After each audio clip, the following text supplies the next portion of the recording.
Welcome to Inaudible. My name is Jeremy Weiland. My co-host, dang it, Is me. I rewrote Is me, it. Ryan. No.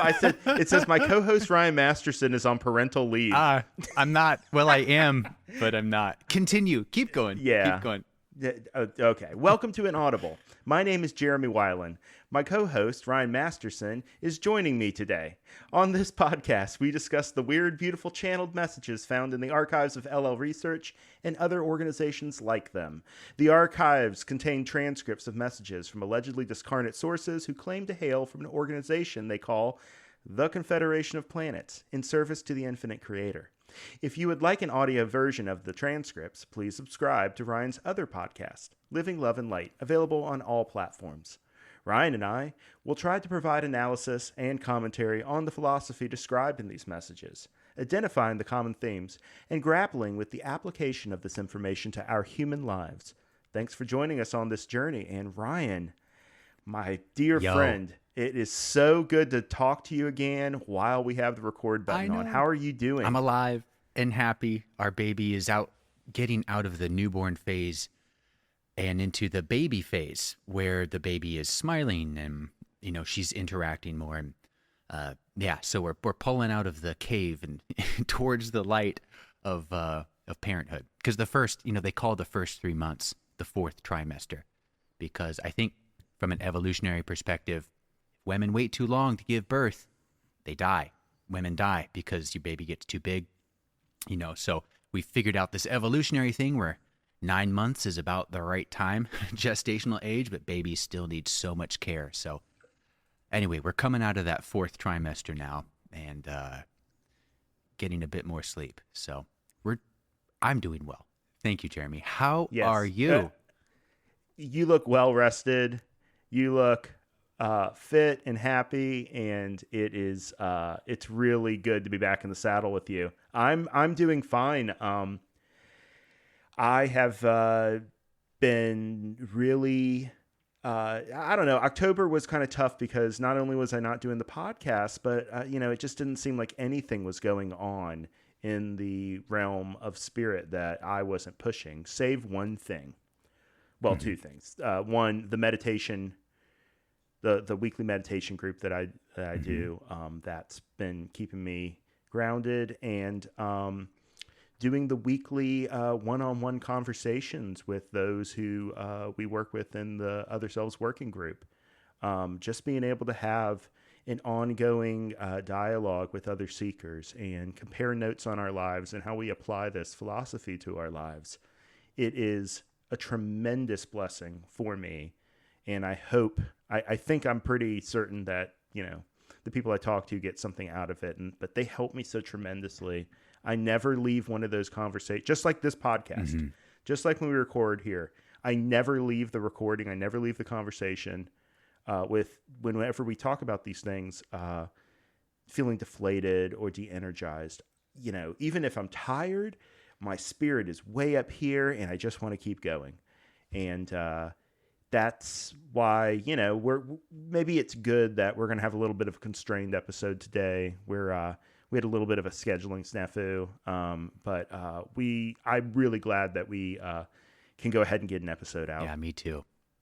It's funny, the last few months have been, I won't call them dark, but it's one thing to be physically tired. I've learned maybe about 10 years ago that your physical strength functions as something like a what would you call, like an emotional buffer.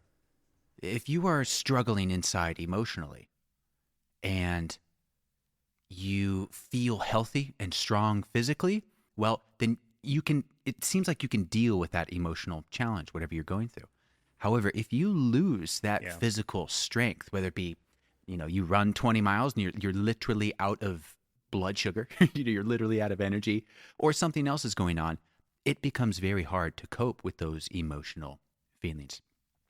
I learned that a long time ago, and I got just a little reminder of that with our baby, and you're just acting on no sleep.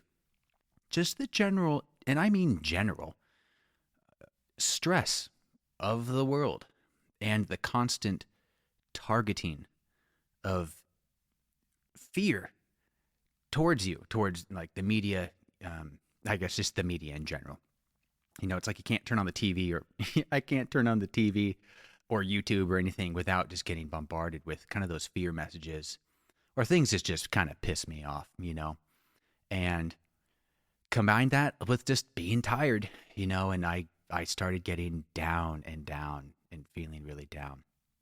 But these messages, these channelings and these sessions always, always, always bring me back to the center, to my center, you know, and they help give me perspective. And that's one thing, that's the thing I was hoping to chat with you about today. I mean, that is in my opinion, the basic quintessential point of this podcast. It is to take, you know, nobody needs our help to read the transcripts. They're all free.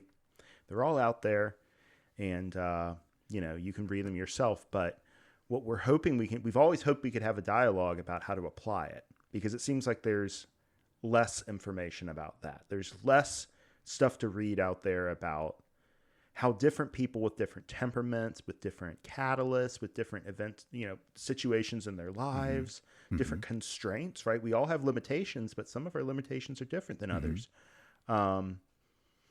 Some of our preferences and some of what draws us towards the upward spiraling light is different than others. So having a survey of different ways of dealing with stuff, having the ability to talk about when the rubber hits the road. To me, that's what's interesting and worth making media about, right? Yeah.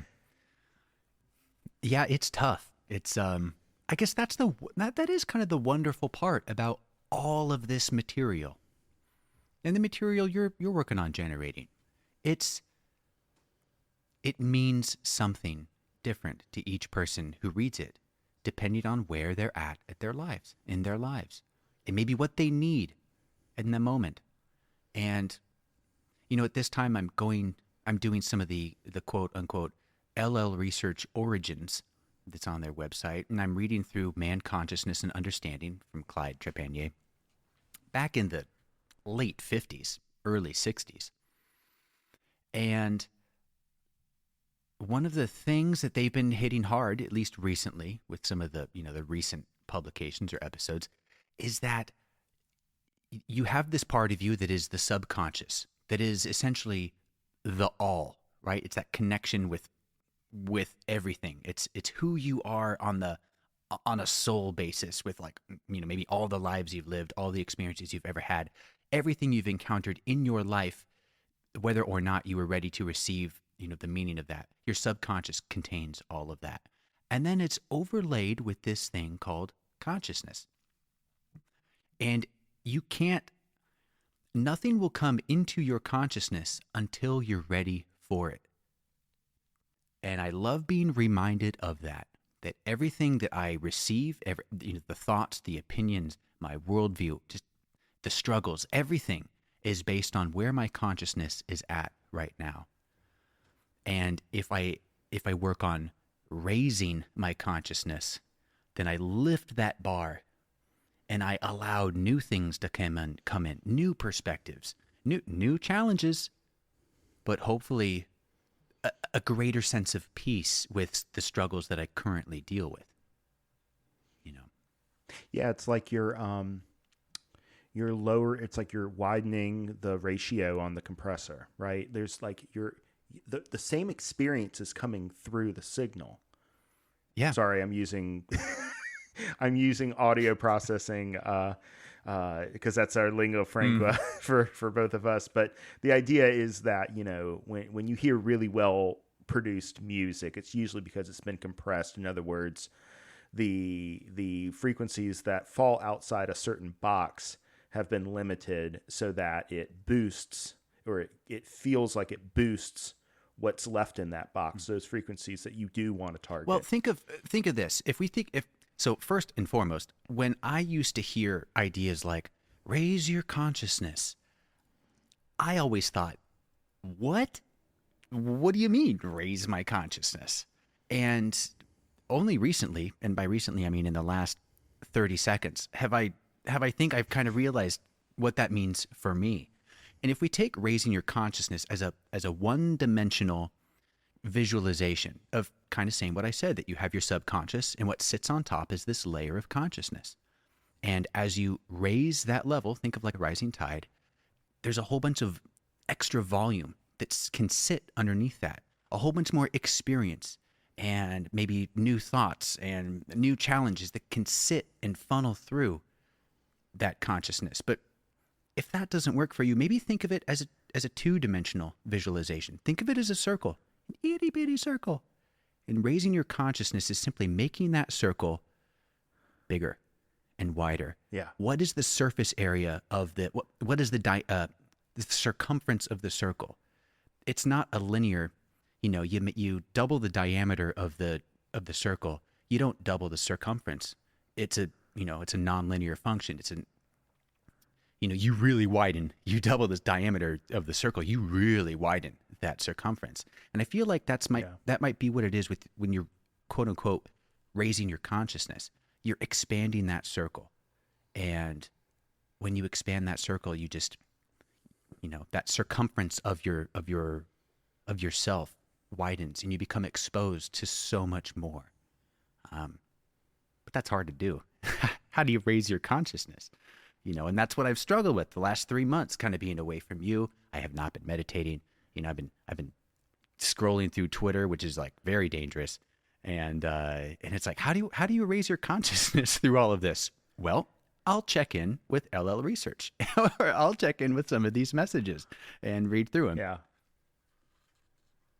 I know what you mean. I do feel like past month or two has been a little bit deflated too. I mean, if you're paying attention to Twitter, it's terrible. God, start there, dude. You know what? Jeremy, let me share with you some great news. My wife has deleted her Facebook account.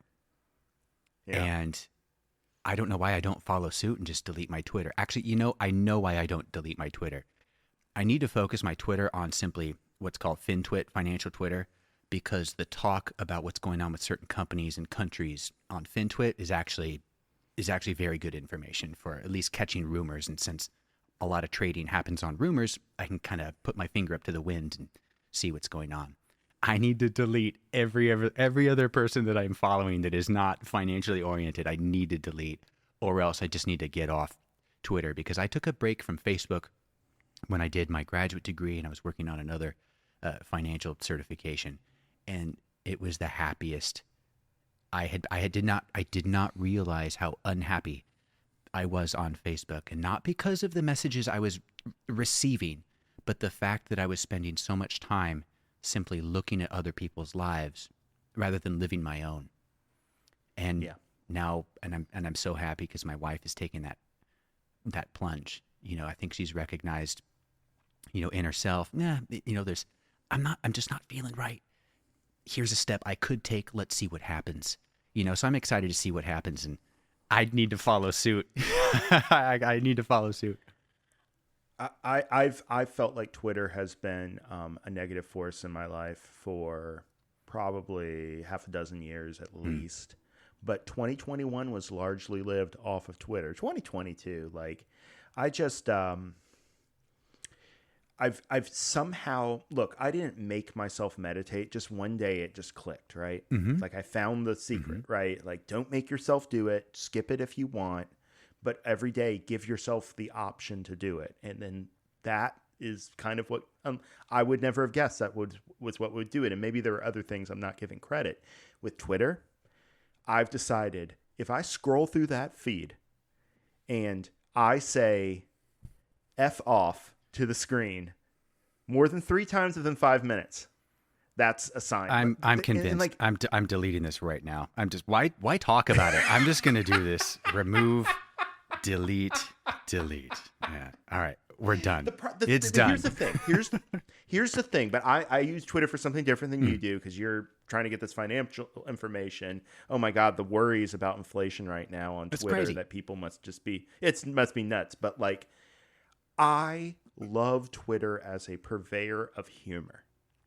Oh my gosh. The ability to write a funny tweet, like, it is amazing. But like, that's the thing. It seems like if I open up Twitter and I'm like chuckling every like minute or 90 seconds, that's a good use of my Yeah. time. I'm having fun, you know. But there's so many times where I'm like, a couple minutes go by and I haven't found anything that's worth reading. And then that's what I have learned.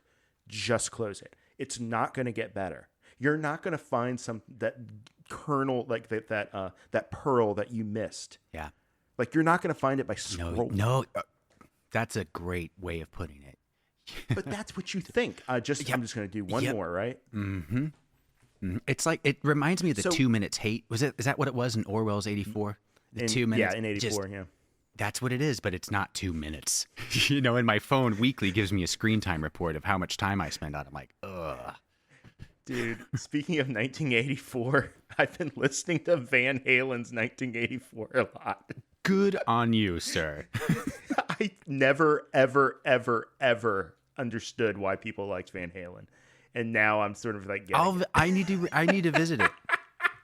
It's a little bit shameful. Not shameful. It was because I watched a Family Guy where they featured like Panama in it, that song Panama, and every like scene would just have him like crashing through the room in a car going to the song, but I need to check it out. and I just got carried away. I need to check it out. But it's nice to feel like I need more musical inspiration. Yeah. So maybe not Van Halen, but I need to find something new. Do you want something new? I'll send you some new stuff. I found this Mongolian rock band called the Who Band. They had a hit song called the Wolf Totem. That's cool. And I found this I've like gotten into like this darker Danish rock or like Norwegian I'll send you some stuff because I'm like, how did I even find this? You know, you know that I am. My superpower is digression on the podcast, but I do want to focus us back on. Because what I'm really interested in is, can you talk a little bit about what is there something that has been getting you down in particular, or is it just specifically it's COVID and it's people's reactions to COVID. It's what personally I feel is a very draconian response to COVID. It seems like to me there are countries out there that are saying, you know what, we're going back to life as usual. And those countries are doing fine. Then you have other countries that are like, yeah, we're not doing that. We're going to lock down. In fact, if you're not vaccinated, you don't get to live your life at all. You don't get to leave your house. I mean, just some dark things are occurring across the world from my perspective. And again, take this with a grain of salt because my perspective has been in Twitter world. I mean, I read lots of news. It's a part of my job is to read the news and try to figure out what's true and what's not true, what's going on, because markets are affected by what's going on with people's perceptions. But my perception is that there's a meaningful power play that is trying to work its way into our system that is not based on health. It's based on control. And my concern is that, well, I don't like that. I don't want to partake in that. What happens if I stand my ground? You know, I mean, I'm a vaccinated guy, but I'm not entirely sure if I want to go get a booster, or if I do go get a booster, when will I get the 4th, the 5th, the 6th, and the 7th boosters? Because those will happen as they show as your antibodies decrease over time when you have the vaccination. What happens when I say, yeah, no, I'm not doing this anymore? Then will I not be allowed to partake in society? You know, what happens to me? What happens to my family? What happens to my job? People are dealing with this right now. You know, people are being fired right now. You know, everyone knows the doctors and nurses that worked all the way through the pandemic that have now been let go because they don't want to get vaccinated. Maybe they've had it already, whatever it is. I don't like what's going on. And what concerns me most is not necessarily from seeing what's happening top down. And I don't want to digress into like my opinions, but just so you understand my concerns and my fears. It's not necessarily that I'm seeing what's happening top down, because from my very cynical perspective, the people in power are there to be in power. Doesn't seem like there's a lot of career politicians that are there to help per se. It's just it seems like they're there to stay there and to exercise the power that they have. I'm sorry, I've not articulated this before, so I'm trying to sort through this, but it I understand what we have with people in power from my current perspective. Their job is to stay in power, and their job is to do things that will enhance their ability to stay in power. So what I see going on now is just simply a power play. How do you remove certain people from society so that they can't exercise their economic power, whatever it is, so that I can consolidate power over here? That's not what concerns me. For me, that's par for the course. That's just kind of what politicians do. They do their thing. What concerns me is a serious amount of buy-in from a lot of the population that agree that, yes, nurse, if you don't get vaccinated, you should be fired. And despite there being virtually, the risk to kids for COVID is so low. The fact that so many people are gung-ho about forcing kids to wear masks all day, I don't get it. That's what bothers me, is people's response, the population's response to this, and seeing just how many people are okay with this severe restriction of freedoms. So I apologize. That is a long way of just saying I don't like the way society is headed. Everyone, it feels like, is turning against each other. We're all pitted on this COVID subject. You got people at the top that, again, I think are just doing what they do, but everyone else, we're just so divided. And unfortunately, those who are taking a stand right now are getting kicked out of the economy. And I'm worried what happens if and when I make that decision, because things go too far. Again, I'm vaccinated. I'll probably go get a booster, but I don't know if I'll get number 4, number 5. I don't know if I'm going to do that. And well, you're not in the population that's really where they're really pushing the boosters. Yeah, it's mostly people over 65 or have underlying health conditions. No, you're right, and I think that it's probably a good idea. From what I understand, I think it's a good idea for at-risk populations to get a booster. Dude, I don't know. I'm not a professional in medicine, right? And at the same time, there are renowned health organizations that have decried the booster program. So there's good faith positions on all sides. There is, and maybe that's part of the problem, is that I don't understand the good faith position from the other side, because when I look at the data, I don't see it. Like the push for 5 to 11-year-olds to get vaccinated makes zero sense to me. It makes zero sense. My son, well, he's 2, but so let's pretend he was 5. My son is at a lower risk of being hospitalized than I am as a vaccinated 37, I think I'm 37-year-old. He's at a lower risk than I am. I have a coworker whose 8-year-old son is asthmatic. He is at a lower risk, just simply being a kid, for even having symptoms, than his mom is as a fully vaccinated, adult. So the risk to kids is virtually non-existent, and yet we are still pushing this treatment to them as if it's required to participate in society. And maybe, now that I think about it, maybe that is what rubs me the wrong way, because you're putting kids into this, and the data that I have seen, and I could be wrong, but the data I've seen show that kids we need to be more worried about drownings, kidnappings, child murders, deaths from the flu for kids than we do about deaths from COVID. And yet we are starting to push these vaccines on kids, and they can't go to school. They won't be able to go to school if they don't have these shots. It's just, so many things are going on. It just makes no sense to me.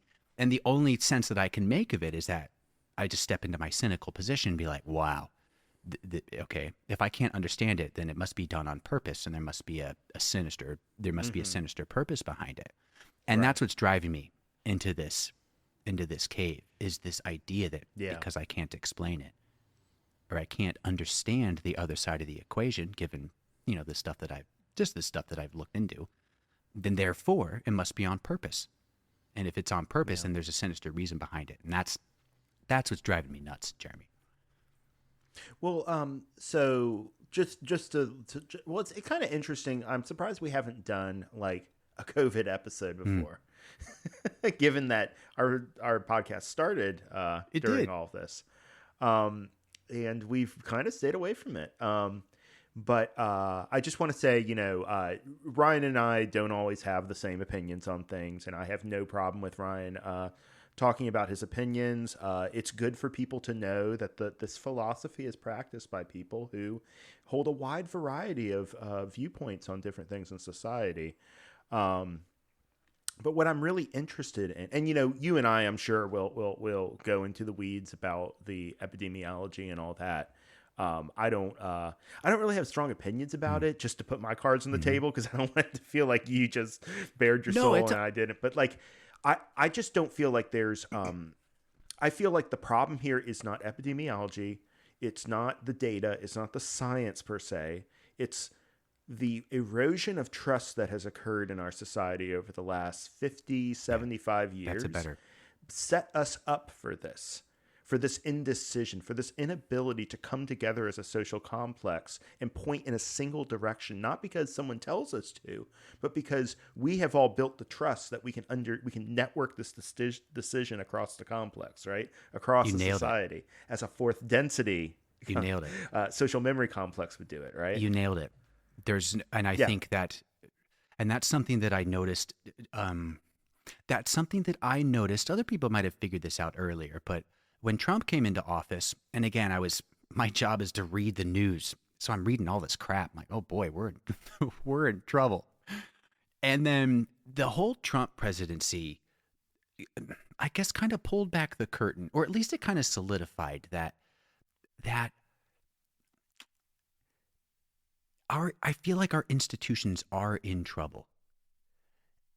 I feel like they're in trouble. And that was just exemplified for me during the Trump presidency when the fourth estate, the media, I don't think they came out of that presidency with a better reputation. They lost at least half the country. They lost at least half the mainstream media lost at least half the country, or at least it bifurcated in between, Fox News and MSNBC. Each team kind of goes with their own news source. But Yeah. that also moves to the FBI.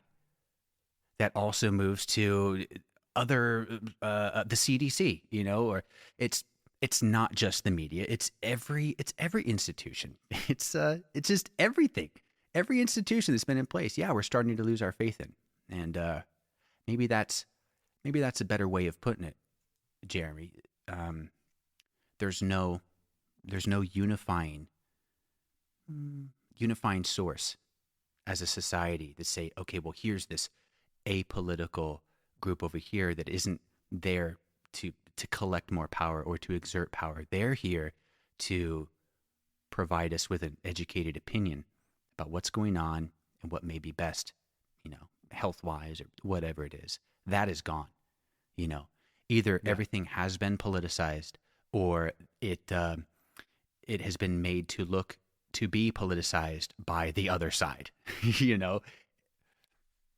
Because there's no overarching trust in society, now you choose which group you trust. Yes. Do you choose the liberal, pro vax, pro quote unquote science people, or do you choose, the anti vax, conservative, um,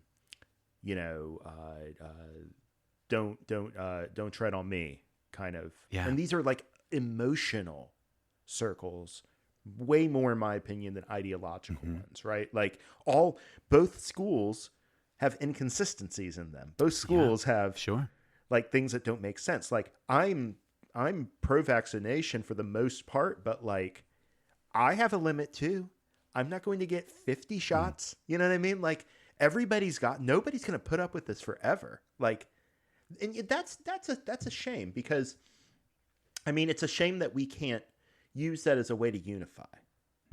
Oh yeah. That's the thing about these social these breaking points that we reach, is that like, even though we take these different positions on it, we are all united by our common desire for harmony, our common desire to like get past this. Isn't that And funny? none of us need it to have it all our own way, right? Like nobody I've met, even the most, even the biggest crank, understands they don't get everything their own Mm-hmm. way, Mm-hmm. right? There's always some compromise Yeah. there. And yet, compromise itself in the political institutions has been completely discredited. I Yeah. mean, It has. as somebody who's watched the Democrats and all of this negotiation around the bills that have been here, like nobody on the liberal left side really trusts Democrats to negotiate in good faith. It seems like they always come to the table with their first offer being their best offer instead of actually negotiating, actually coming to the table as if they wanted what they say that they want. So like there's lots of frustration and lack of trust even within these Oh, totally. groups about the leadership Well, of the the groups. same Yeah. things on the Republican side. The conservatives have been railing mainstream Republicans that are watching, you know, watching whenever Democrats are in power from the right. It feels like they're very good about. This is so funny having this conversation because I can this is just so good. But from the right's perspective, it's like, wow, look, the left gets in power and boy, do they consolidate power. They make moves. They're passing regulations, maybe not be passing laws, but you're passing regulations, you're laying the hammer down, you're doing this, you're doing that. Republicans get in power and nothing happens. No one's, Republicans are supposedly the party of more freedom, individual rights, states' rights. Yet when Trump was elected and Republicans had the House and the Senate, did they pass power back to the states? No, they didn't do jack. They didn't do anything. So it's like there's frustration from the right as well, looking at that team. All of us have ample reason to be frustrated and disappointed with with the condition of our society, with the condition of this, what at the end of the day is a big family on this Mm-hmm. planet, regardless of what our viewpoints are. And it's interesting to think about how to apply the law of one to that problem. Well, yes. Because, well, the first thing that I think of is one big thing I've seen coming through the transcript reading I've been doing is the Confederation really advising that we take things one day at a time. Mm-hmm. We don't really have, from their point of view, if I understand it correctly, much ability to plan in a spiritually coherent way. Hmm. All we can do is ask for the grace and patience and ask for the widening of perspective to be able to deal with what's right in front of us right now in that magic cauldron of the present moment, where all of the stuff that becomes transformation, that becomes insight, happens.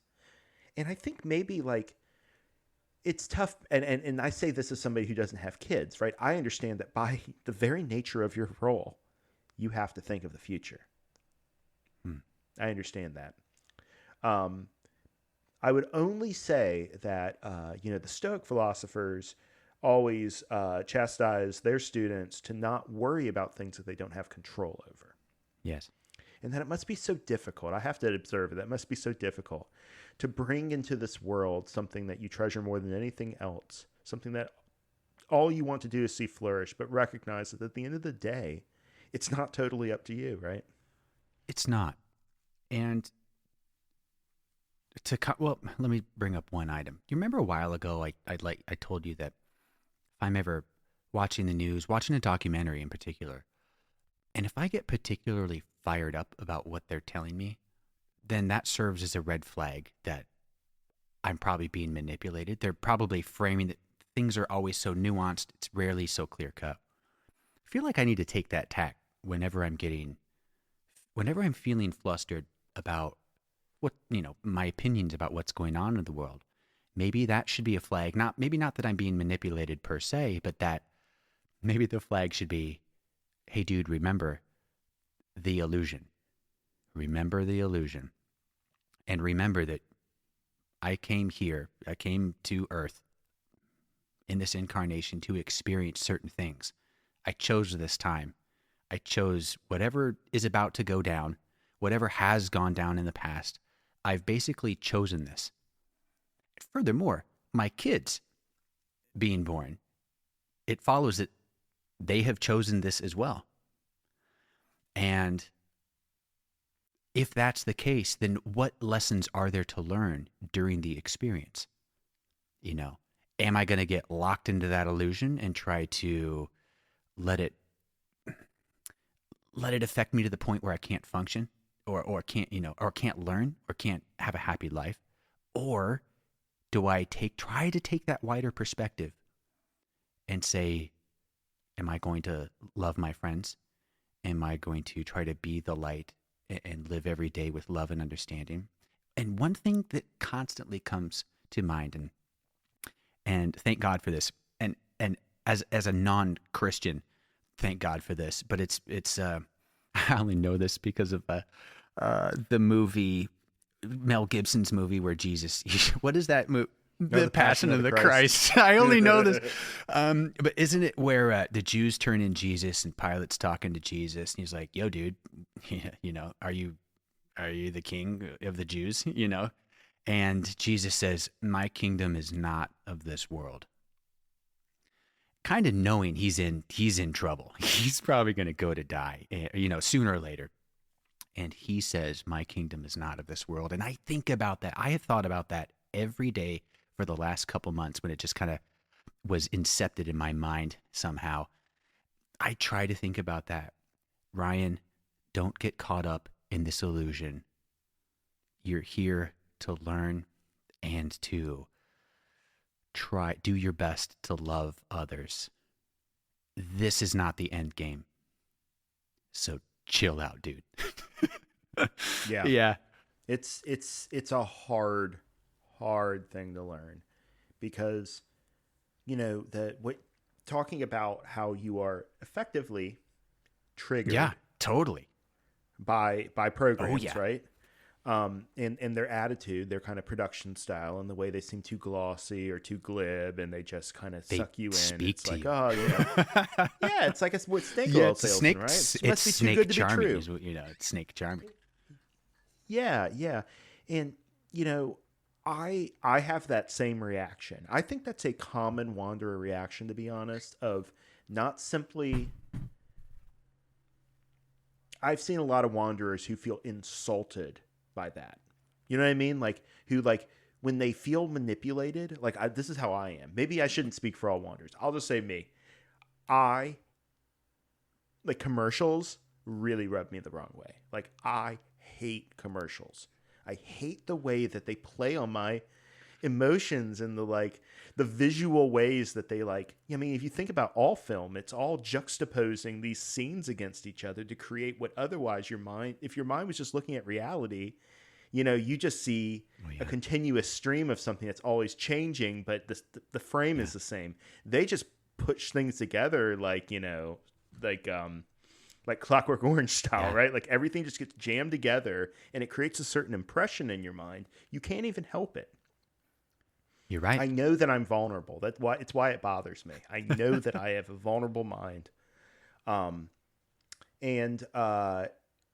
What I have been trying to do is, instead of getting angry about it, I try to notice the trigger, and the lesson that the Confederation always gives us is to find the love in the moment. So the question is what is the love in the moment where you see this appeal for your attention, this appeal to get around your waking consciousness, your ability to make decisions rationally based on the things that are right in front of you, and to try to get behind that and get into the limbic portion of your consciousness and affect your emotions so that you make different decisions out of those emotions, right?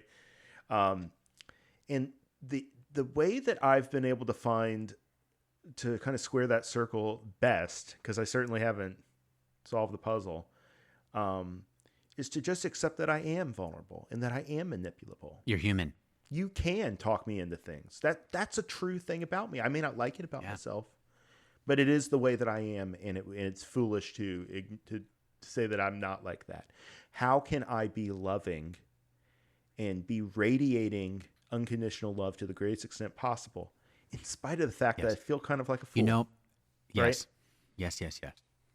I feel like sometimes, no, all the time, when I get fired up, it's because I'm looking at the big picture. Ugh. Let's say that I'm looking at the big picture, but when I need to be focusing smaller. For example, do I know anyone who has been fired yet because they haven't been vaccinated? I do not.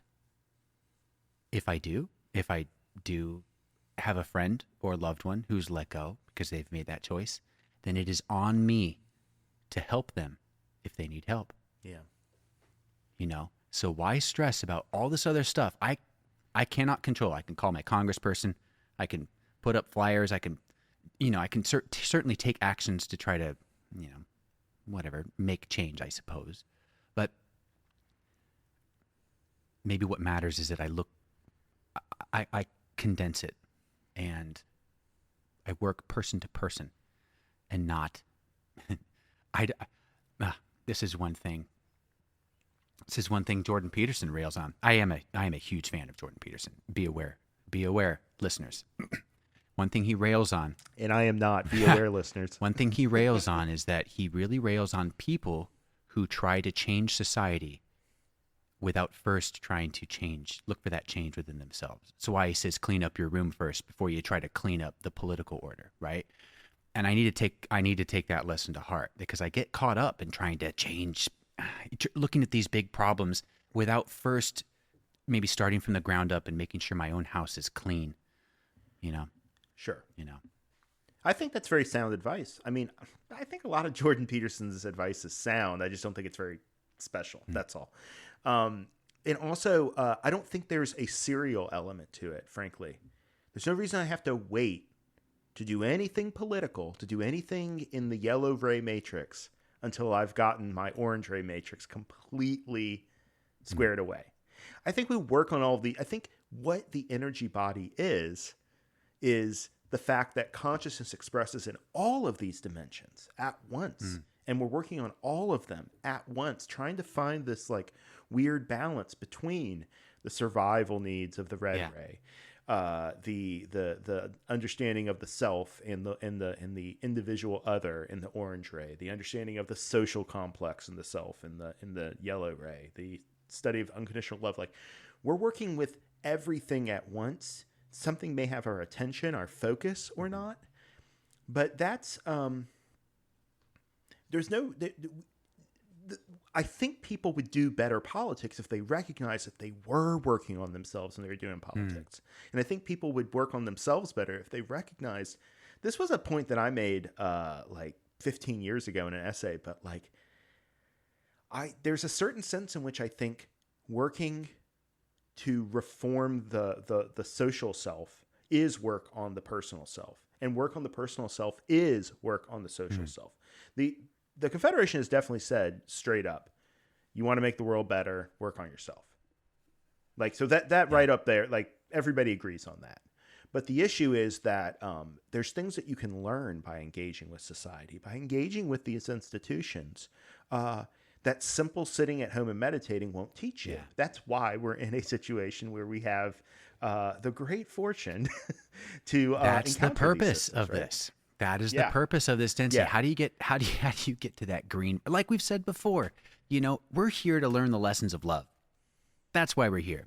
All right, you could skip ahead. Sure, some people might be working here in blue ray and above, but we're here to get to fourth density, to learn the lessons of love and understanding, and that means that yellow ray is going to be kind of a shit show. And whenever I feel like I'm running into an issue with a particular call it ray, I take a step down and say, okay, do I need to revisit anything previous? So for example, if it's a yellow ray issue that I'm struggling with, I'll think about dialing it back and say, okay, well, is there anything at the orange ray level that I need to address? Is there anything, if I'm having issues at the orange ray level, okay, well, is there anything at the red ray level I need to address first? So, but that's just something I guess I do as a little clean house, as a little house cleaning method. But Yeah. yeah, But you're right. We're here. There's a reason why people are so attracted to cities, and this is what it's all about: is rubbing up, hitting each other, figuratively speaking, rubbing up against each other, getting that friction, and trying to iron out the complexity and come to a place of love and understanding. Well, it's also worth recognizing that you having an emotional reaction to this rubbing together doesn't mean that there's anything wrong with you. It doesn't mean that you did something wrong. It doesn't necessarily mean that they did something wrong. It's just how we are jumbling together into fourth density, right? We're just kind of all sort of like, piling into the fourth density clown car, right? Like just trying to fit in there. Yeah, totally.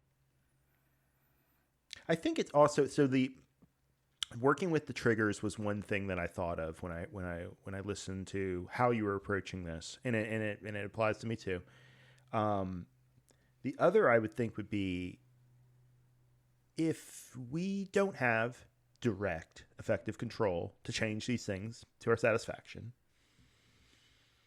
and if acceptance and love are the ways in which we best spiritually engage with this stuff, then the question is, what puts us in that ability? What puts us on good footing to do that, right? How can we, so like this is something we can control. Like how can we put ourselves on good footing so that when the BS of life presents itself, we're at least in the best position possible to benefit from it, to recognize that it is a lesson, to recognize the didactic nature of what at first just seems annoying or threatening or something getting in the way of the surface level living of life, which is, it's just, third density is so good at making you think that the point of life is the simulation aspect. It's not the essential aspect. And like that ability to bring our attention back to the essential aspect, the discipline to do that over and over again, even when we keep getting pulled back into something that's more material, I think that has a lot to do with attitude. And the one session that I was able to find had to do with attitude. And I thought maybe there would be some choice things to read and discuss here. I know we have a limited time, so maybe it's a bad time to bring it up. Is there any paragraph or sentences that pop out at you? Yeah, let me. I'm going to really condense it down and just go to where I think it would be most helpful. So this is, I believe, Quo, January 3rd, 1993. And I'm just jumping right to the point I want. Look for a moment at the fear, at that turn of thought, and see the dulling, freezing, darkening effect of fear.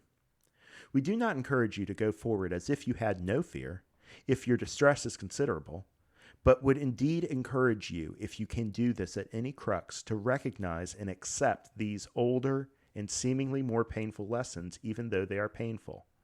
The barriers put up by fear could seem to be an attitude barrier through which truth simply will not flow. So much of the work of having a positive attitude is clearing away the inevitable irritation that grows upon one at life itself for handing you your own failings as seen by yourself, then asking you with those failings to tackle that which is too hard for you. The first adjustment then is simply to accept difficult material. You may work in another density on accepting it with total and unconditional love. In terms of the choice made in third density for the light, it is well that you focus on the basic choice of saying yes to whatever the incarnation brings. Accepting difficult material is in itself difficult. Simply to accept is excellent work for you as a soul. For in accepting this difficult lesson of love as it manifests to you, you are expressing faith in the nature of this material. Do you see that in order? And it's inaudible, but I think I'm going to fill in what I think they're saying. Do you see that in order to reject this material, you would have to say to life itself, I do not believe that there is a reason for this suffering, limitation, and loss. I do not believe I am a loved child in my Father's care. Now, in seeking the Creator, we so often assume that, of course, we accept that we are children under the one great original Creator's care. However, in the day-to-day experience, the seeming unconditional acceptance is refused and ignored by the thoughts of doubting the goodness of a destiny, which would so bombard you with difficult situations and emotions. Once you have seen this portion of your attitude come into focus, that is a simple and profound faith in the system of learning lessons in your density. Then you may choose wisely how you may approach the sense impressions which make up the daily experience. If all things are good, but often unknown, then it is with eager interest and positive hopes that one would take up every new thing that came forward to the sinister of attention.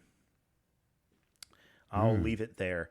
But it has, this reading's really good because it talks about attitude and how it is a matter of faith to look at the darkness and to recognize that it serves a purpose, that it is useful, that it has the potential to be used for good. Yes. And that we just need to be putting one foot in front of another as we learn these lessons, right? Well, and when you face the darkness, and the darkness for each person is different. For me, it might be my fear of just losing freedom over an oppressive cultural norm or oppressive society, whatever it might be. But when one faces darkness, maybe what matters is how do you respond? Do you shut down? Do you just get absorbed into it? Do you give up? Or do you try to be a light? And what does it mean to be a light? You know, the best I can understand is it just means to continue loving. Even those who may be exercising darkness. You don't have to like it, but, you know. Oh, well, that's a tough one. Yeah, there's somewhere, I can't find it right now, but there's somewhere else in that session where they talk about, we're not saying that you go into this having no fear. What we're saying is that you love in spite of the fact that you feel fear, that you accept yourself, in fact, in spite of the fact that you are feeling fear. And you don't let that stand in the way. And it talks a lot about emotions. I wish we had more time. It talks a lot about how you can feel these emotions and not therefore be compelled to react in some way. The feeling of the emotion does not require you to act in any particular way. And usually the reason that we react, now I'm soapboxing. The reason why we react is because we don't want to feel that way and we want to get rid of that feeling. So we take the attention off that emotional artifact that is so pure, that has so much potential in it. Instead, we try to look for something that caused it, that can get it out, so we can attack that and get it out of the way. Or we push it down, and that's just as much ignoring.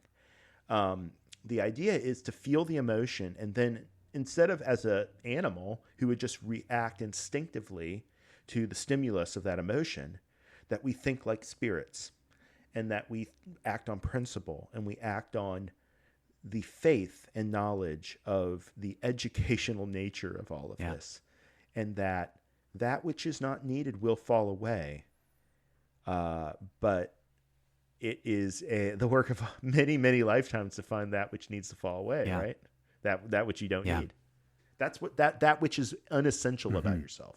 Well, I'm starting to think that no matter what's going on in life, we really need to have these weekly chats because again, you help offer perspective, or at minimum, remind me that there is a perspective that I can step out on and look at perspective. And I'm just reminded that whatever it is that I'm feeling or whatever it is that I'm thinking, I need to take all of it with a grain of salt because it's coming through whatever current level of consciousness I'm at.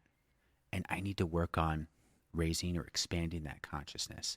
And when I do that, I will, if and when I succeed at that, I will probably realize that what I'm feeling or what I'm thinking right now is not incorrect per se, but it's based on certain opinions or certain viewpoints that maybe I don't have entire understanding of or context of. Again, life is so nuanced. It's very, very rare that things are so clear cut. And I need to remind myself of that.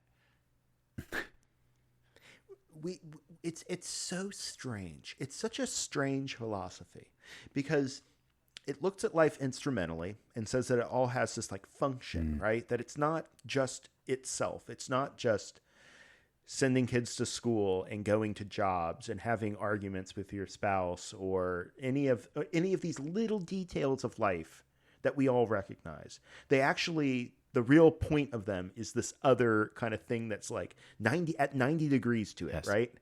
And so that's such a weird thing, but somehow I accept that a lot more readily than I do the idea that my emotional reactions, that my habits, that my tics, that my thought patterns that I may or may not accept are also serve that purpose, right? The things within me that are registering this discomfort also have that at a 90-degree angle, this other thing that is being worked on. While it seems like I'm living a life, while it seems like I'm having a temper But it's tantrum those, or enjoying but myself. it's those, you know? if I remember the conscious channeling transcripts, rememberly, if I remember them correctly, that when you choose to come into this world, you're essentially looking for a body whose genetics are programmed in a way that you physically are going to be a certain way. Emotionally, you're going to react certain ways. I mean, it's like your body is, in a very real sense, programmed to respond to outside input. You know, my English today is terrible, but you are. So that's a part of the lesson. It's like, I am who I am. I feel the way I feel. Yes. I was born with it, you know, and it's a journey, but I was essentially born a certain way. And so that is a filter. It's like a never-ending filter that I can adjust the size of the holes in that filter, but it's still a filter I've got to deal with every day, and that informs the learning process. It just informs the process, I guess, is the best way I can put it. Yeah. One thing that came to mind when you were describing that is that, you know, when you sound like when you talk about you know, I was born this way. It's like when I think of excusing things or excusing people that are born this way, I'm thinking of children who haven't learned, who come very fresh, who have very innocent approaches to life, very uncomplicated approaches to life. And we recognize where they're at, and we have compassion for them, and we try to guide them and like relate to them on their level about how to make, how to explore this world and orient themselves within it and learn, you know, what's expected of them, but also like learn what they expect of life, right? And I wonder if one could fruitfully orient that way towards oneself and see one's waking consciousness as a child that was born this way, was born as this weird amalgam of the animal consciousness and the spirit consciousness, and is confused and is in this weird, unnatural dialectic. And we can then have compassion for ourselves, have compassion for our own confusion, our own frustration. And so that feeling those things, having those emotional responses, doesn't have to be a loss. It doesn't have to be a failure. It can just be, yeah, that's what happens with humans, and it's acceptable. And the more that we can accept it, the less we have to like knee-jerk react. Yes. And we can make choices. Yes. And it's that choice to love, however that manifests in the details of the situation, that makes it spiritual. Yes. That allows us to use the spiritual fuel in there to propel ourselves towards the upward spiral. It is perfect. It's you are who you are. And can you learn through the lessons that the lessons you're learning? Can you learn how to navigate who you are, yet still show that love and understanding? So, like, you know, I'm probably still going to, the instant reactions I get for various catalysts, the instant reaction will probably be the same for most of my life. But what happens immediately after that reaction, once it gets past my filter into the processing center of, okay, what lessons have I learned? How do I approach this now? You know, then that's a game changer. And maybe that's the point of it. You're born with this program, with this system, your body system, and you've got to find a way to work through that. Yeah, I actually had a so like I'm glad that you see the utility of these conversations, because that's what I'm talking about. Is I have these like 3, 4, 5 times a week, and it feels so good.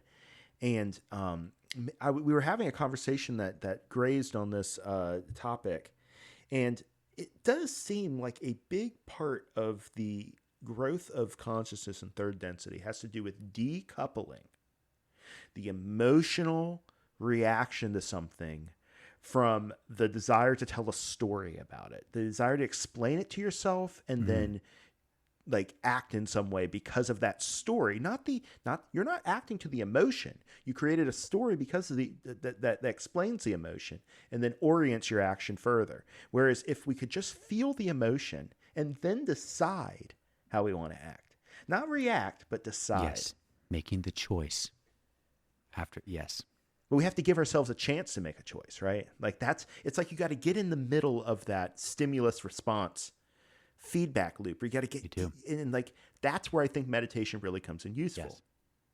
Is we learn how ephemeral our thoughts are, what the nature of thought really is, and then we start to see, oh, this is how I insert love into the situation. Yes. Yes. Well, I have lots of love to insert in situations until our next conversation, but I do have to cut it off here, my friend. Yeah, I know. Well, I'm just so glad we got something recorded. Me too. You know, I hope it's all useful. It's very useful. At minimum. I hope it's all usable. At minimum, it snaps me out of the. It snaps me out of it, and sometimes that's all you need is just someone to pull you out for a quick minute and remind you. Go, hey, dude. Yeah. Yo. What? And just remember, 30 seconds of meditation is better than none. Amen. I need to get back Seriously, into that. I know so bad. I feel, I know the struggle is real. I struggled a lot with it in October. So we all go through it. But once you really dip back in, you'll realize why you were doing it all along. Trust me on that, brother. Heck yeah. All right. Well, we're going to call it there. All right. Well, thank you so much. It's so good to be talking to you again. Somehow when we turn the record button on, it's different, it right? is. It is. I mean, than just FaceTiming. I know. I mean, it is, but it isn't. I mean, it is in the fact that we're trying to keep things moving, but I feel like I'm still talking with you, my buddy, you know? Yeah. So I love it. Cool. I love it. Well, give my best to the fam. I'm so happy y'all are doing well. And right back at you. And until the next episode, stay in the love and light.